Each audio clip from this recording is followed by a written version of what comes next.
Good evening, everybody, and welcome to Introduction to Genealogy Resources. Um, as Ashley said, my name is Lynette Palmer, and I work in the Information Services Department at the Dauphin County Library System. I'm really happy to be presenting this program tonight, especially since October is National Family History Month. So I thought this would be a good time for us to be able to learn a little more about the library and its resources. In our Information Services Department, we get a lot of research-related questions, and one of the most common areas is genealogy. As a matter of fact, when we do our most requested topics report at the end of the year, genealogy is consistently in the top 10. And that's really not surprising, considering that I have seen it quoted in a number of magazines and websites that genealogy is the #2 hobby in the United States, second only to gardening. Now, while our department doesn't do in-depth genealogy research, we regularly field requests for obituaries and for information about Dauphin County and Pennsylvania ancestors. We also answer a lot of questions about the resources that are out there to help with research. Tonight, you'll learn about some of the resources that my colleagues and I use that are also available to you. And one of my colleagues is here. I can see her. Hi, Anne-Marie.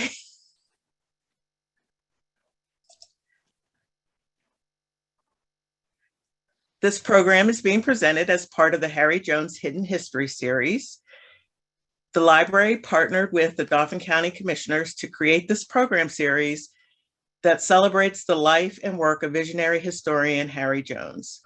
The series has been designed to foster community dialogue, discussion, and discernment. For more information about the Hidden History series and the Memorial Fund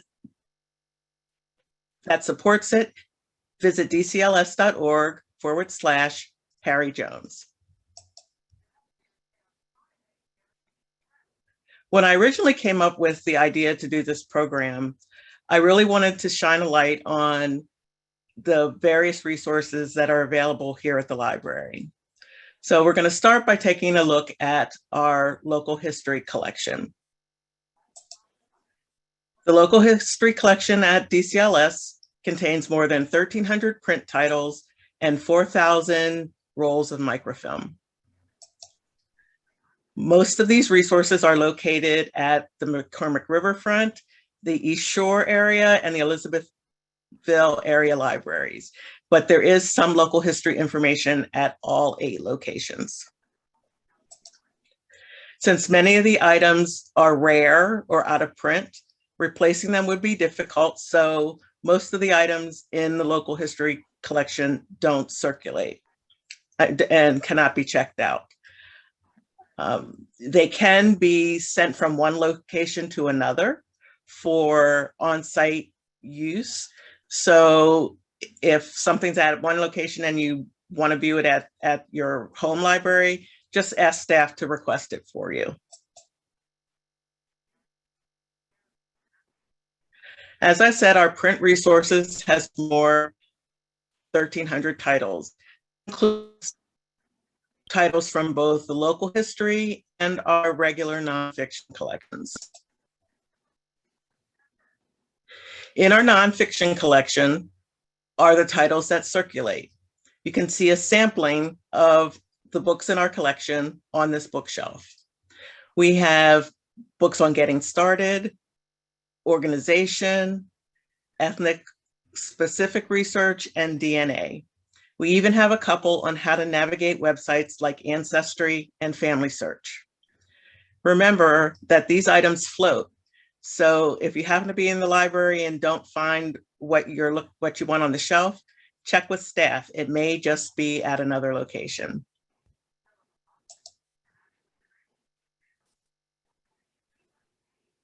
The non-circulating titles in our local history collection fall into several categories. We have books about historical Pennsylvania people, more than 40 specific family histories, some early Dauphin County vital records, as well as some historical church records. Those both include lists of recorded births, marriages, and deaths. You'll also find indexes to other genealogy materials, as well as anniversary, commemorative, and regional histories. And last but definitely not least is what I consider to be one of the library's greatest assets. We have more than 200 volumes of city directories for Harrisburg and the surrounding areas. As a matter of fact, they go back as far as 1871. Let's take a little closer look at city directories.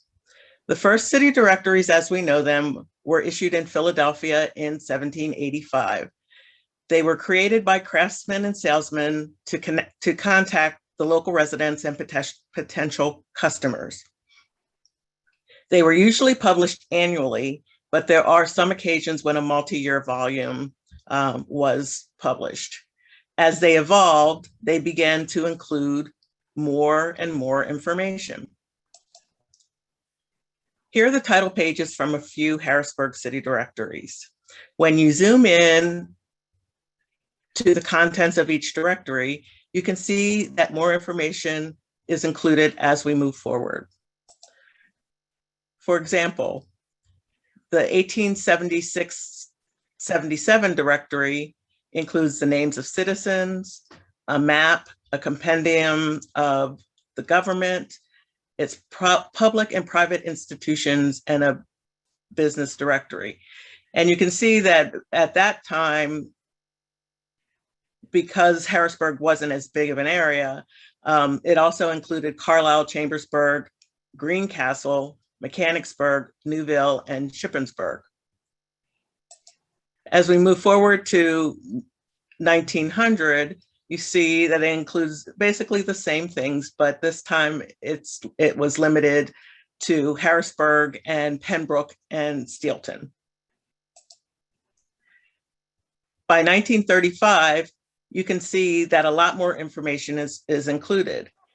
There's an alphabetical directory of what they say, business concerns and private citizens, a directory of householders, occupants of office buildings and other business places, including a complete street and avenue guide, and much information of a miscellaneous character. Also a buyer's guide and a complete classified business directory. Let's look a little deeper at this.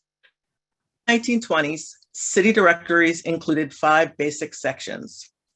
Let's take a closer look at each section to see how some of that information can be useful in your genealogy research. We're going to use a 1935 directory as example.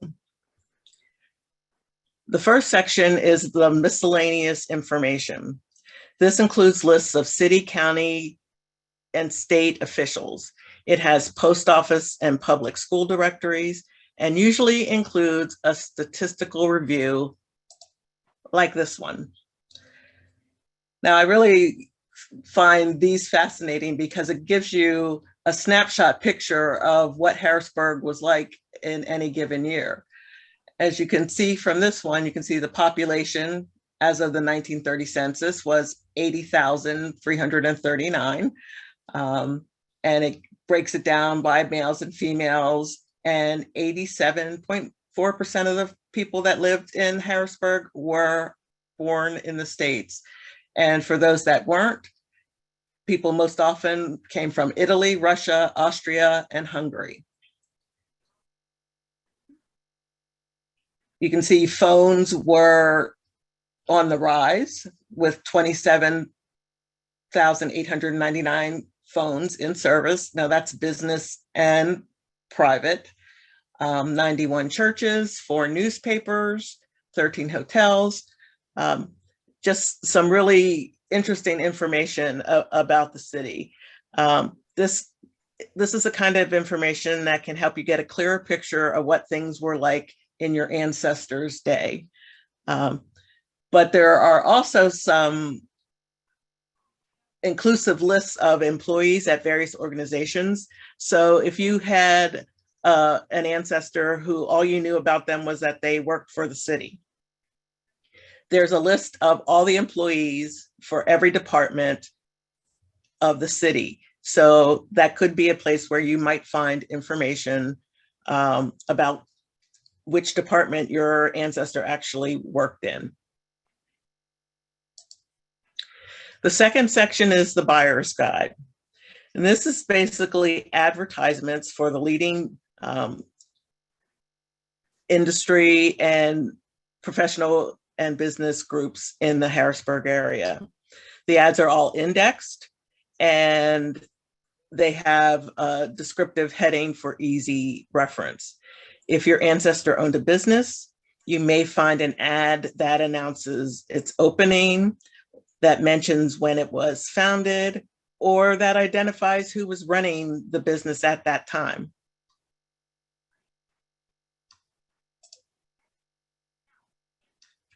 The third section is the alphabetical list of names of residents, businesses, and professional concerns. This is the largest section of the directory and probably the most useful to genealogists.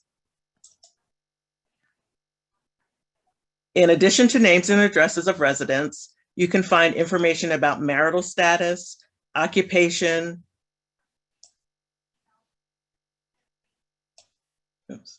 and employers. You can see when marital statuses changed. For example, one year the person may be listed alone. The next year they may have a wife listed. That lets you know that somewhere between the first year and the second year they got married. The same thing applies for widows. Women are usually listed as the widow of whoever in most of these directories. So if you're not sure when the husband died, sometimes city directories can give you some idea of a ballpark of where to look for a death certificate. These little snippets of information can really help you fill in blanks, and they also can guide you to where to look for additional documents. The fourth section is a street and avenue guide that lists occupants of all the homes, office buildings, and businesses by building number. The streets are alphabetical and the addresses are all in numerical order. This can be helpful for helping you identify who may have been in the neighborhood. There is a concept in genealogy called fan research, which is friends, acquaintances, and neighbors. This is where you can get some of that kind of information that may help you link people. Sometimes groups of people moved together. So if you find one person, it could lead you to someone else. This is also a great section for doing a history of occupants of a specific address. You would be surprised at how often we get questions from people wanting to know, who lived in this house in this year. So when we get them, we just go to the city directories. The final section is the classified business directory. Unlike the buyer's guide, which is limited to advertisements, this is a comprehensive list of the businesses and professional organizations in the city. It's grouped by category. You can find information about an ancestor's business, even if they didn't advertise. Think of genealogy as a giant jigsaw puzzle. City directories can provide you with pieces that can fill in the blanks, lead you to new discoveries, or simply help you get a fuller picture of who your ancestor was.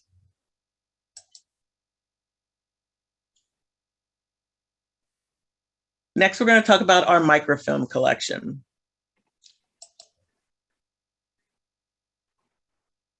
As I said, we have more than 4,000 rolls, and they are housed in these lovely file cabinets at the East Shore Area Library. Thanks to our friends group, we have a Scan Pro microfilm reader. This allows you to not only read the film, but also to clip articles and pages that you can print or save to a flash drive. And you can save these images, these items as images or as PDF files. The microfilm machine also reads microfiche and 16 millimeter film. So if you have your own media, you're welcome to bring it in and use our machine. It's available anytime during East Shore's open hours, which are currently Monday through Thursday, 9 to 8, Fridays, 9 to 5, Saturday, Sunday, 10 to 5.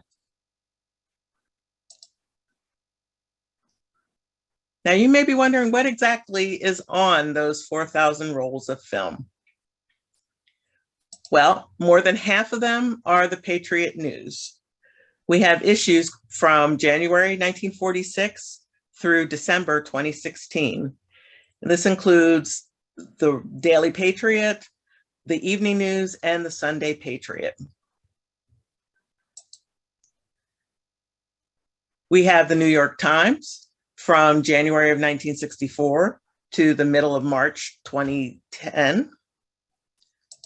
We have the Elizabethville Echo with issues from 1894 to mid-1960. There's the Lycan Standard, which has issues from 1874 up through 1972. In addition to these newspapers, we also have Harrisburg City directories on microfilm from 1861 through 1901. And that 1861, that's 10 years earlier than what we have in print. So this gives us the opportunity to go back a little further if we need to. And we also have select histories for all 67 counties in Pennsylvania.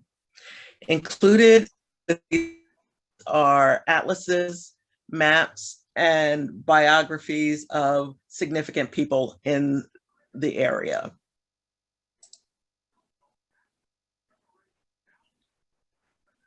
One thing to keep in mind before I move on is none of the microfilm is indexed. That means that you cannot search by name. You sort of have to scroll through roll after roll to find what you're looking for. So the more information you have about the event or the person that you're trying to find, the more effective your search will be. You're more than welcome to come in and scroll to your heart's delight. But if you want the information services staff to assist you in finding something, we do ask that you give us an approximate month and year. Some of those rolls of microfilm have a lot on them. Okay, on to online resources. By online resources, I'm referring to the resources that can only be accessed with your Dauphin County Library System card.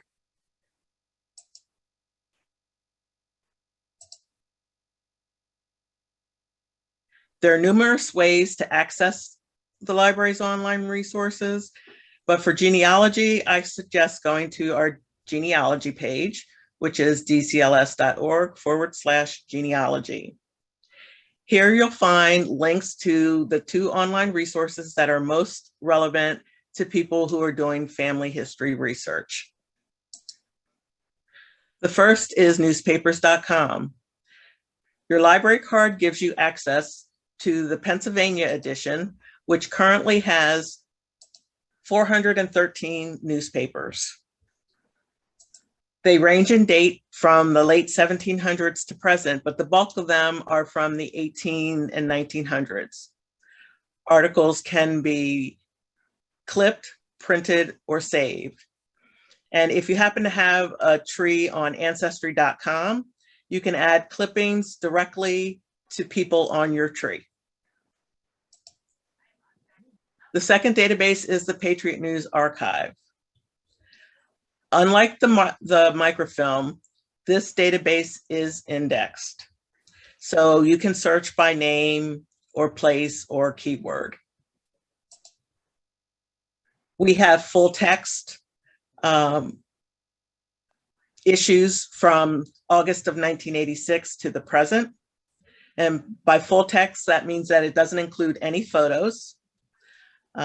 If there was a photo with the article that you're looking for, you would need to find that same issue on microfilm to be able to get the picture. And in addition to the full text, starting back in the fall of 2018, we added a full color image archive. So those run from October 24th of 2018 to the present. These articles can also be saved or printed.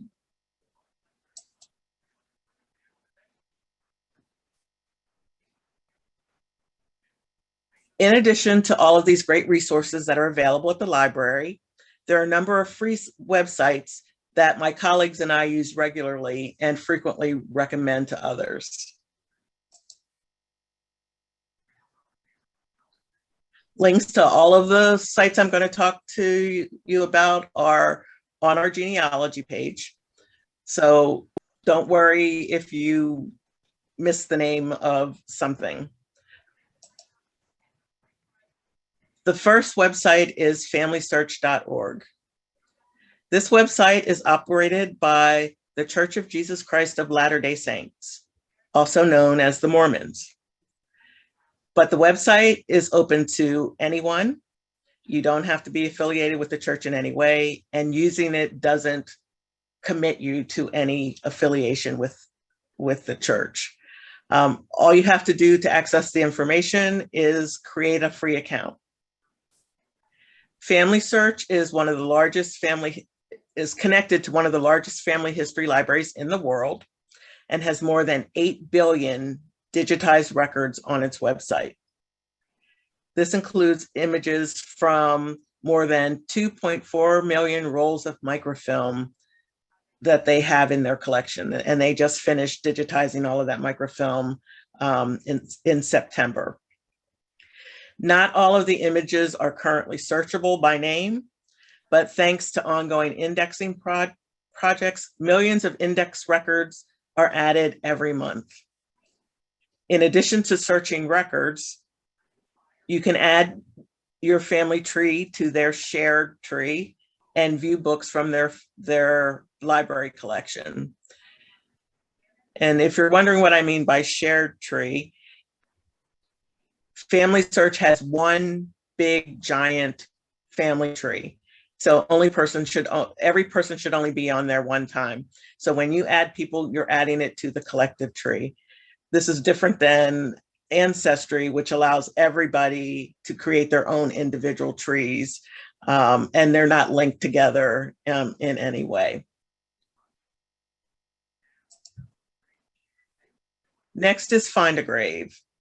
Find a Grave is a free website that allows the public to search and add to an online database of cemetery records.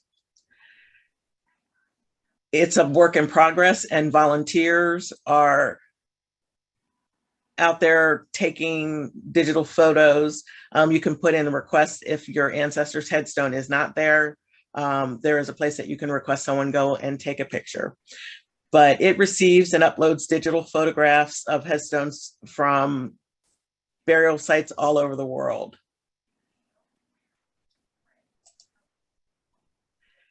Next, we have Cindy's List.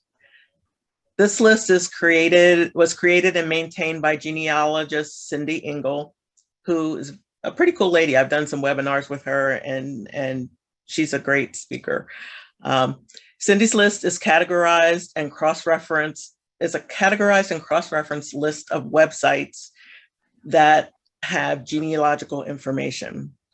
Right now, it has more than 337,000 links, and she has them grouped into 200 different categories. If you're looking for a specific type of information and you're not sure if it's out there, Cindy's list is a good place to look. She includes free sites and pay sites on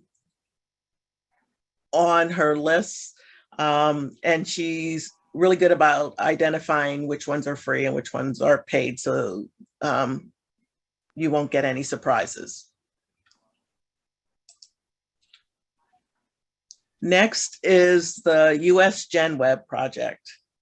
This is a volunteer-run project that has resources related to every state and county in the country.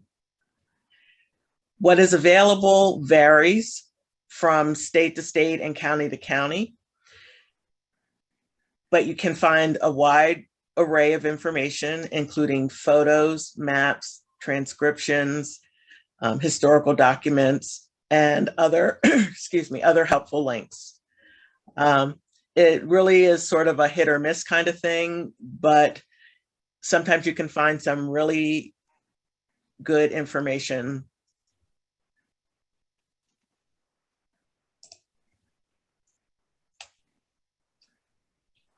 Next is the Internet Archive. Now, the Internet Archive is not primarily a genealogy site, but it has become home to the digitized resources from libraries and archives around the world. This includes the National Archives, the Library of Congress, the State Library of Pennsylvania, one of the larger genealogy libraries in Indiana, the Allen County Library. They have resources from all over the country. This is one of the places I always check if I'm looking for a family genealogy or a history of a specific location. They have a lot of the really old books that talk about the creation of a county or a town and the significant people. The last website I want to share is Ancestry.com. And we all know that Ancestry as a whole is not free. However, there is a partnership between the Pennsylvania State Archives and Ancestry that makes select collections of the digitized records of the state archives available for free to residents of Pennsylvania. Included in these collections are birth, marriage, and death certificates, military records, land warrants, and some early state census and tax records.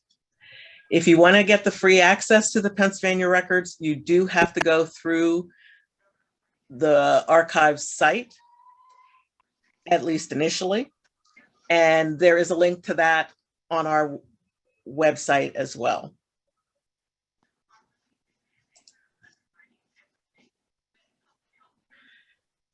Sometimes we get questions that are outside the scope of what we can do. When that happens, there are 3 community resources that we consistently recommend to people. First is the aforementioned Pennsylvania State Archives. The archives collects, preserves, and makes available for study records of the Commonwealth. They give particular attention to records of state government, but they have county and municipal, I can't speak tonight, records as well. The state archives also collects papers of private citizens and organizations that are relevant to Pennsylvania history. As I just mentioned, some of those collections are available through Ancestry, but most of their collections need to be viewed in person. They were closed during COVID and have not resumed their full hours, but right now the research room is open from Wednesday through Friday from 9 to 4, but you do need to make an appointment to visit. Second is the Pennsylvania State Library. Their genealogy and local history collection consists of indexes, genealogies, state and local histories, family histories, city directories, atlases, land warranty maps, ships, passenger lists, and many, many other things. They have the federal census for Pennsylvania on microfilm, including the agricultural and business censuses, which you don't usually find online. When you're at the state library, you can access 3 different databases: Accessible Archives, the library edition of Ancestry.com, and Heritage Quest. You do have to be on site to use those resources. One of the things I want to say about city directories, because they are the state library, they have them from all over the state. Our collection is limited to our area, but if you have ancestors that are from other areas of Pennsylvania, the state library does have city directories. They also have newspapers from all over the state, and they have a pretty good list of Pennsylvania newspapers that identify which ones have online access and where you can access them, and which ones are not currently available online. Right now, the Forum building is under renovation. So the library is temporarily located at the plaza level of the Keystone building on North Street.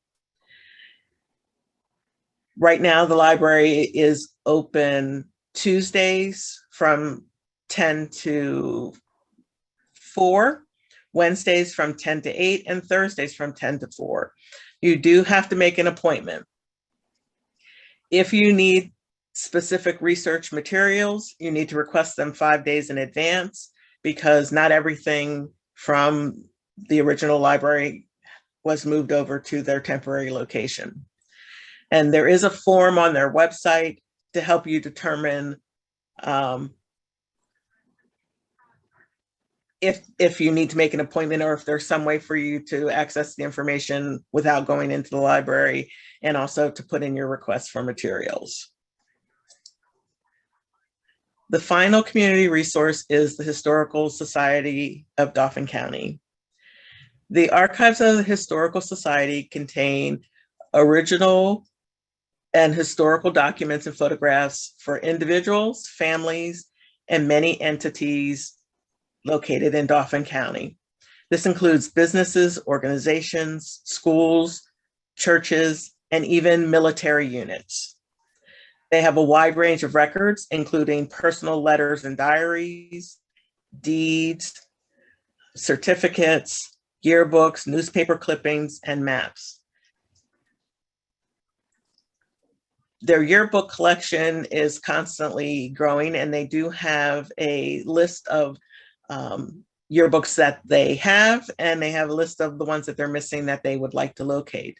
If you have an old yearbook and you'd like to donate it to them, we do have a handout at the library that will help you identify whether it's something that's already on their list or if it is something that they need.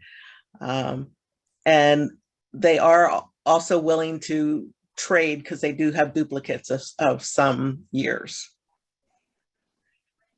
Their hours right now are Tuesday through Friday from 1 p.m. to 4 p.m. And they're also open from 1 to 4 on the second Sunday of each month.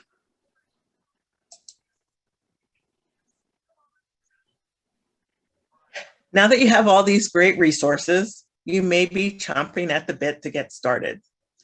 There really is no one way to do genealogy. And depending on what article or book you read, you'll get different advice on how to get started. But generally, there are some tips that I have found pretty consistently across websites and books. So I thought I'd share a few of those with you. Tip 1, write down what you know. Start with yourself and work backwards. write down all the names and dates and places that you know. And the easiest way to keep track of that is to download and fill out an ancestral or pedigree chart. They're available for free all over the internet. Two places that I usually recommend are the National Archives and the Mid-Continent Genealogical Library. And I can provide links to either of those. I don't think Mid-Continent is on our website. I know the National Archives is. But they have some that you can print out and fill in, and there are also versions that you can fill in online and then print out. So depending on your preference, there's something out there for you. Tip number 2, interview your family. This can be great for filling in missing information on your chart. And family members are a wealth of information. When you talk to them, you want to not just ask about facts, names, dates, and places, but you also want to ask about memories and family stories, because you never know when something in one of those stories could be a key to you making some progress in your genealogy research. And you may want to consider recording your interviews, either audio or video. Not only can these be great keepsakes for future generations, it also helps you make sure that you have a record of all the important information and that you didn't write something down wrong or forget to write something down. If you're not sure what kinds of questions to ask your family, there are books and articles that give you hundreds of questions that you could potentially ask. There is also on our website a blog post that I did in the fall of 2019 that gives some links to some good sources for interview questions. And the library blog is simply dcls.org/beyond the shelves, no spaces. So if you are interested in that article, you can find it there. Tip number 3, gather family documents. You want to gather any kind of vital records, which are birth certificates, marriage licenses, death certificates, baptism, any kind of those significant records of those significant events, and any other kinds of documents that your family may find. As you're going around doing your family interviews, check to see if anybody has any of these important documents. It can save you work trying to track them down if somebody in the family already has them. You also want to see if your family members have any old photos. And if so, ask if you can have copies of those photos. When you do collect photos, make sure you have the family member identify the people, as well as the time and the place if they can. And finally, you want to locate any previous genealogical research. Now that might be a family Bible. It might be, cousin Lucy did, a bunch of research on one side of the family 10 years ago. Don't create the wheel if you don't have to. With the interest that people have in genealogy, there's a pretty likely chance that somebody in your family has already done some of the work for you.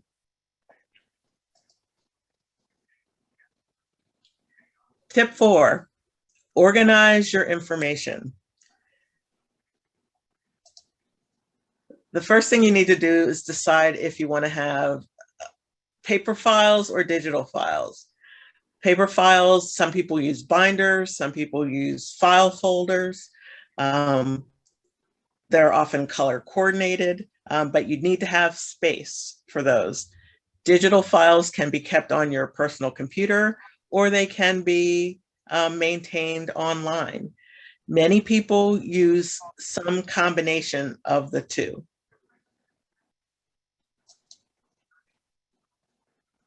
As you're getting organized, you want to choose a file naming protocol. And that's especially important if you're using digital files. It's amazing how quickly the number of files and pieces of paper accumulate. If you are using digital files, you especially want to try and name them consistently. So whether you choose last name, first name, type of document, or last name, first name, place type of document, you want to decide how you want to do that and try and do it consistently. That will make it a whole lot easier to find information once you've collected it. You also want to try and file as you go along. This is easier said than done. And trust me, I have a folder full of files sitting on my computer that I need to go and connect to the people that they belong to.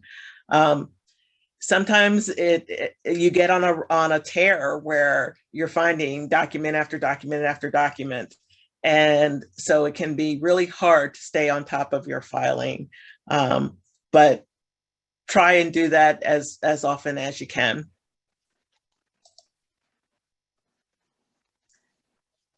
Tip number 5, you want to plan out your research. First, you want to decide what you want to learn. Most genealogical questions can be boiled down to one of 3 things. They're either, the first one is questions about when and where an event happened in a person's life. Where was my grandfather born? Where did, Uncle John and Aunt Betty get married? The second type of question is, to whom was an individual related to by either marriage or genetics? Who was the mother of my grandfather, Thomas Jones? And the final kind of question are just filling in biographical details about a specific ancestor. Once you identify, which of these questions, and you can make a list of all of the questions that you have, but you want to create a research plan and tackle one question at a time. Now, a research plan can be as simple as making a to-do list for what you need to search for and where you plan on searching for it, or it can be a very thorough, complicated, written out document. There are a number of examples of research plans, of formats for research plans online. You can Google genealogy research plan and you'll get all kinds of examples. The last tip is track your searches. You want to keep track of where you search and when you search. And this is online searches and in-person searches. It's really easy to forget whether or not you searched a specific place. So if you keep a record, you won't be redoing the same searches over and over again. I kind of learned that the hard way. because I didn't track a couple of things, and I went back and had to do them and kept repeating the same search multiple times. When you're tracking your information, you want to document what you find and also what you don't find. So if you're looking for a marriage license and you check 3 different websites and you don't find it at any of them, you want to note that you didn't find it there, so that you know, don't go back there and look for a marriage license. It wasn't there.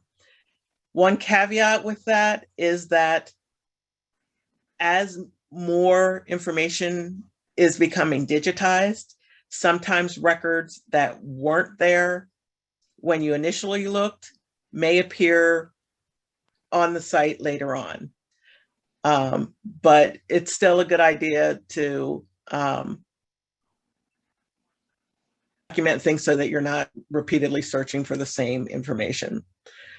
And finally, you want to write down all of the information about the source of your information. Did you get it from a book? Did you get it from a website? Who wrote the book? When was the book published? This is especially helpful in case you need to go back to find that original information.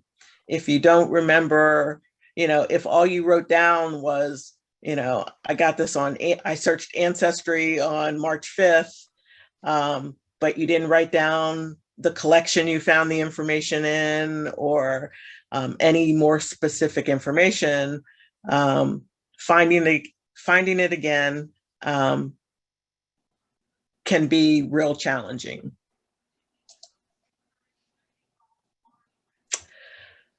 Okay, so if you have, I'm sure I've probably sparked a lot of additional questions. Feel free at any time to stop by and ask your questions of us at Information Services. We're located at the East Shore Area Library, which is at, in case you don't know, 4501 Ethel Street in Harrisburg. You can call us. You can also email us at askalibrarian@dcls.org. Coming soon will be the ability to chat with us or text us. So keep an eye on the website for those kinds of changes.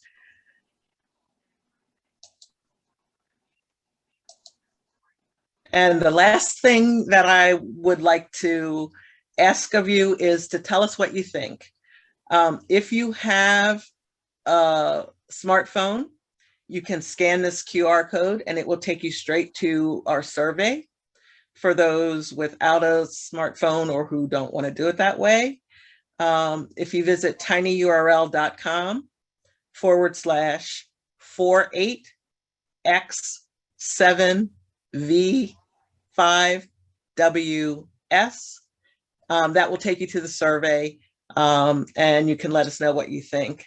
In addition to, what you thought of this program, there's some questions there about future programming, future genealogy programming, and the possibility of creating some sort of genealogy work group at the library. So your input will be greatly appreciated.